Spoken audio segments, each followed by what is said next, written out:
नेपाଳରେ ଭାରତୀୟ ବସ୍ ଦୁର୍ଘଟଣା ଲିଭିଗଲା 14 ଜଣଙ୍କ ଜୀବନ ଦୀପ।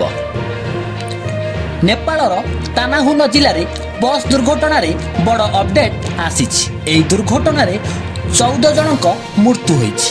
ଏକ ଭାରତୀୟ ବସ୍ 40 ଜଣ ଭାରତୀୟ ଯାତ୍ରୀଙ୍କୁ ନେଇ କାଠମାଣ୍ଡୁ ଯାଉଥିବା ବେଳେ ନଦୀକୁ ଖସି ପଡ଼ିଥିଲା।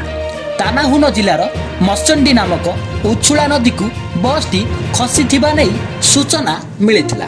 ଏହି ବସ୍ଟି ପୋଖରାରୁ ବାହାରି କାଠମାଣ୍ଡୁ ଯାଉଥିଲା।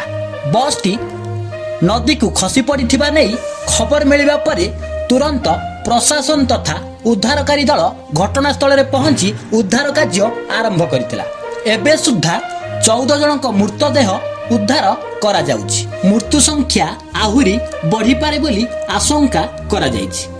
45 ଜଣିଆ ଉଦ୍ଧାରକାରୀ ଟିମ୍ ଏବେ ଉଦ୍ଧାର କାର୍ଯ୍ୟରେ ନିୟୋଜିତ ଥିବା ନେଇ ସ୍ଥାନୀୟ ପ୍ରଶାସନ ପକ୍ଷରୁ ସୂଚନା ମିଳିଛି।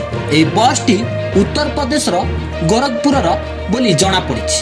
ବସ୍ରେ ଥିବା ଯାତ୍ରୀ କେଉଁ ରାଜ୍ୟର ବା କେଉଁ ସ୍ଥାନର ତାହାକୁ ନେଇ କୌଣସି ତଥ୍ୟ ମିଳିପାରିନାହିଁ।